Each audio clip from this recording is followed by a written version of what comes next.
Gratidão. Realmente, quem me conhece sabe o quão eu sou grata a Deus e como eu vejo Deus nos mínimos detalhes, eu vejo Deus em tudo. Semana passada eu até compartilhei nas minhas redes, assim, com todos os amigos e família, pedindo para todos os dias, quando a gente acordar, vocês acordarem, gente, bata o joelho no chão, entrega a vida de vocês 100% para Deus. Verdadeiramente, de coração. Porque problemas a gente sempre vai ter. Pedras no caminho sempre vai existir. Mas nos faz ser mais fortes. Nos faz ter um testemunho para poder contar. Porque quem anda com Deus não anda sozinho. Deus é perfeito. Deus cuida de tudo, como eu falei para vocês, dos detalhes. Então, quando a gente tem um coração grato, tudo de bom acontece na nossa vida. Pare de ficar reclamando, de ficar vendo defeitos onde não tem. Entrega para Deus, confia verdadeiramente que as demais coisas são acrescentadas. Quando o Rafa me fala, fala um pouquinho da gratidão. Gratidão é isso, é você ver Deus em tudo, é você entregar verdadeiramente e confiar que todos os dias é um dia bom, é um dia grato, porque a gente está vivo. Olha tudo que a gente passou, gente, esse ano, e a gente está aqui, testemunhando o amor de Deus, em nome de Jesus, logo, logo, final de ano, comemorando com a nossa família. Quantos gostaria de estar no nosso lugar? Isso é gratidão. Amém? Efésios capítulo 3. Pessoal, a dificuldade que é para a palavra chegar na vida das pessoas é muito grande, para que a palavra de Deus possa ser ministrada no coração de alguém. Mas é uma batalha enorme, que vocês não têm noção. Tanto é que o exemplo de hoje é maravilhoso. Na quarta-feira passada, eu acredito que foi tudo bem com você, não aconteceu nada demais. Mas hoje, que era um dia de culto, você teve uma grande dificuldade de vir para a igreja. E se a gente mudar a data também, você vai ter uma grande dificuldade para que essa palavra não possa chegar. Falar de Bíblia, qualquer um fala. A mesma Bíblia que usaram para salvar, também usaram para condenar. Então a questão não é a Bíblia. A questão vai ser a interpretação que nós vamos ter dela. Vocês conseguem compreender isso? O conhecimento da verdade, quando você está a um passo para ter acesso a esse conhecimento da verdade, pode ter certeza que o seu adversário, Satanás, que ele vem da origem grega ou hebraica, significa adversário. O seu adversário não quer que você tenha acesso ao conhecimento. Em Oséias diz que o povo foi destruído porque eles não tinham acesso ao conhecimento. O que vai ser um divisor na vida de vocês é conhecer, é entender. Efésios 3, versículo... Por essa razão eu oro, eu, Paulo, prisioneiro de Cristo Jesus, em favor de vocês, os gentios. Certamente vocês ouviram falar da responsabilidade imposta a mim, em favor de vocês pela graça de Deus. Isto é, o mistério que me foi dado a conhecer por revelação, como já lhe escrevi em poucas palavras. Ao lerem isso, vocês poderão entender a minha compreensão do mistério de Cristo. Ao lerem isso, vocês poderão entender a minha compreensão. Aqui Paulo está dizendo a minha compreensão do mistério de Cristo. Paulo está dizendo assim: você pode compreender Cristo de um jeito e eu posso compreender Cristo de outra forma totalmente diferente. Por isso que ele coloca essa observação. Por mistério, a minha compreensão. Vamos estabelecer aqui para nós, pelo menos nesse ambiente, nessa atmosfera, em que Cristo ele é um ser absoluto, um ser verdadeiro e um ser único e particular para cada pessoa. Então a forma que Cristo fala comigo não é necessariamente a forma que Cristo vai falar com você. Vocês conseguem compreender? Paulo ele faz uma diferenciação muito grande aqui, em entender a minha compreensão. A visão que eu preciso ter da Bíblia é totalmente na ótica de Cristo e não na ótica de Paulo. Porque aqui Paulo ele está se entregando, ele está dizendo assim: eu tive essa visão de Cristo, mas pode ser que você tenha outra, e não significa que está errado. Existem muitas pessoas que seguem Paulo, seguem Apolo, mas não seguem Cristo. Existem muitas pessoas que estão mais voltadas ao judaísmo do que ao cristianismo. Você precisa fazer uma releitura da Bíblia pela ótica de Cristo, que aí você vai entender o Velho Testamento. Você sabia que no Velho Testamento Deus mandou matar um monte de pessoas? Você sabia que no Velho Testamento, o Deus que nós adoramos tanto, o Deus que nós queremos tanto, Ele aceitou uma criança de 11 anos, que era virgem, como sacrifício? Você sabia que no Velho Testamento, um profeta, parecido com o pastor Rafael assim, quando ele foi chamado de careca, ele falou assim, ó, que você morra.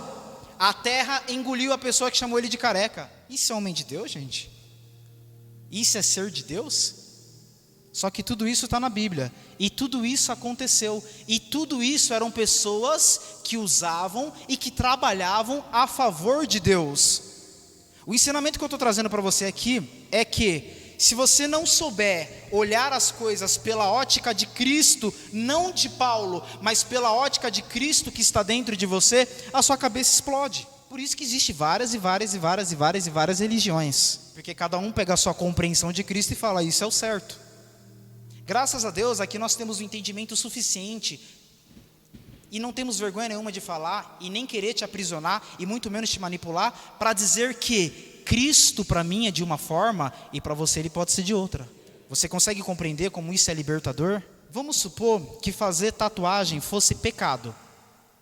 O Velho Testamento diz que não podia fazer tatuagem, em memória dos mortos e tudo mais. No Novo Testamento, Cristo não falou nada sobre isso. Eu não tenho tatuagem nenhuma. Pretendo fazer, mas não sei quando, mas não tenho nenhuma. Para mim isso me incomoda, gente, de forma alguma, porque eu não tenho tatuagem. E quem tem tatuagem? Viveria condenado por causa de um desenho? Vocês conseguem compreender a complexidade? E vocês conseguem também compreender que o conhecimento pode levar a gente a lugares incríveis. Vamos lá, tá gostoso. Versículo 5. Esse mistério não foi dado a conhecer aos homens de outras gerações, mas agora foi revelado pelo Espírito Santo, apóstolos, profetas e Deus. Significado que, mediante o Evangelho, não é evangélicos, é mediante o Evangelho. Evangelho é diferente de evangélicos, e isso precisa explodir na sua cabeça. Evangelho é algo maravilhoso, evangélicos nem tanto. Vocês conseguem compreender que o rótulo religioso não define o que Cristo é sobre nós?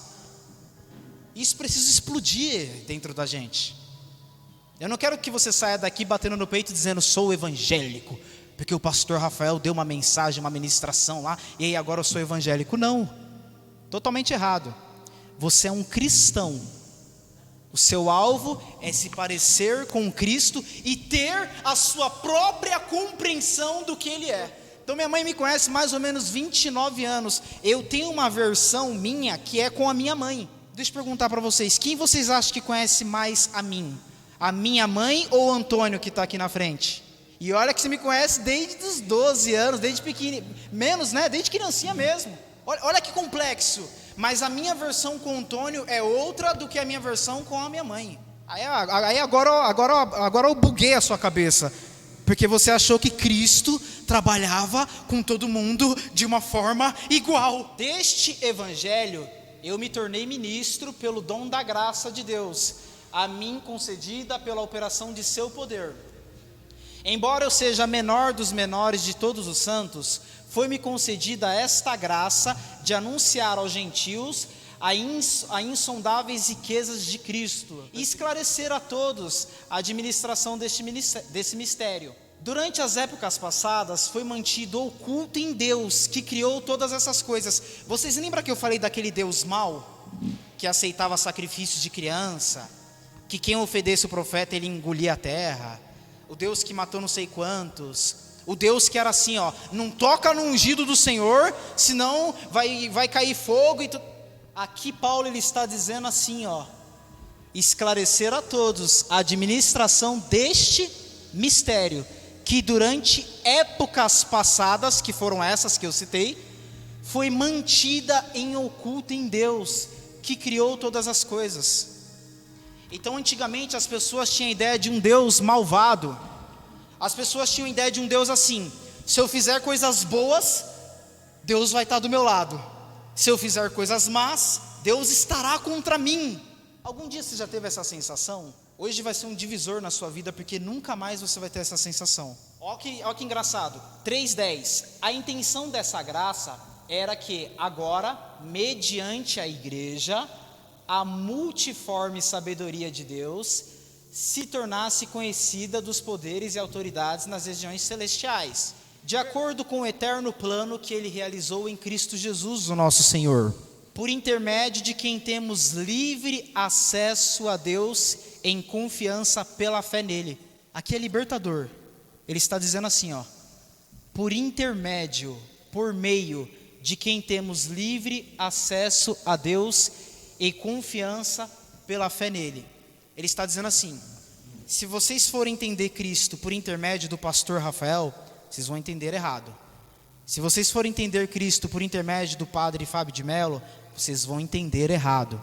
Se vocês forem entender Cristo por intermédio de Allan Kardec, vocês vão entender errado. Se vocês forem entender Cristo por intermédio de Maomé, vocês vão entender errado. Se você for entender Cristo por intermédio da Ordem Rosa Cruz ou da Ordem Maçonaria, vocês vão entender errado. Ele está dizendo assim: existe um passaporte para entender esse Cristo.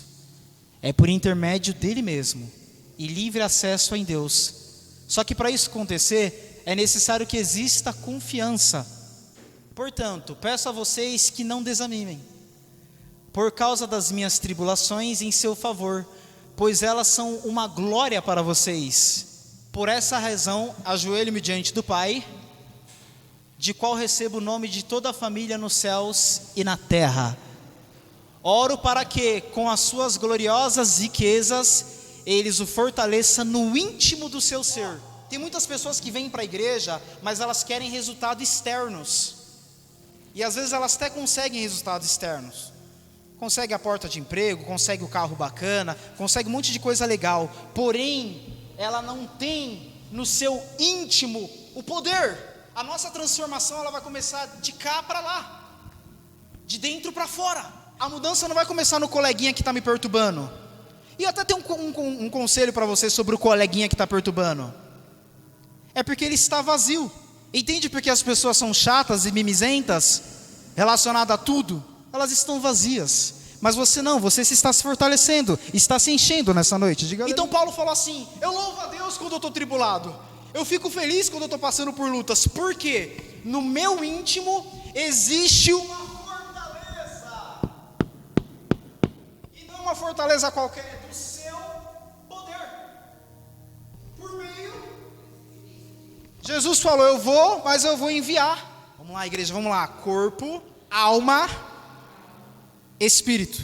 Pastor, a alma é aqui. A alma é o seu cérebro, tá? Isso é alma. E espírito é o que está dentro de você. Vamos lá, agora você vai bugar. Você já visitou alguma praia? E quando você visitou, você levou todas as coisas da sua casa ou você só levou algumas coisinhas? Você foi visitar, então você levou poucas coisas. Agora, se você fosse morar, você levaria. Jesus não veio te visitar. Jesus, ele veio morar em você, então ele te concedeu. Isso precisa ficar claro, porque ele veio morar em você. Não é com você, é em você. Então você não consegue tirar Cristo de dentro de você. E agora que você vai bugar mesmo. Você reparou que você já não se deu muito bem com essa pessoa em algum momento? E a pessoa foi embora? Os seus pequenos erros ou os seus grandes erros não são capazes de tirar Cristo que está dentro de você. Porque ele não veio para visitar, ele veio para morar. Ele não é um visitante que, se você trata bem ou trata mal, ele vai embora. Isso é poderoso. Como assim, pastor? Você está me dizendo que se eu tratar Cristo mal, ele vai continuar comigo? Ele vai continuar com você. Porque a bondade dele dura para sempre. E quando você começar a compreender isso, você vai começar a dar valor para o que está dentro de você. Gente, é impossível não entender essa mensagem, é tão fácil. E você consegue entender que não é por você. Lembra que eu li lá que era por intermédio dele, pela fé.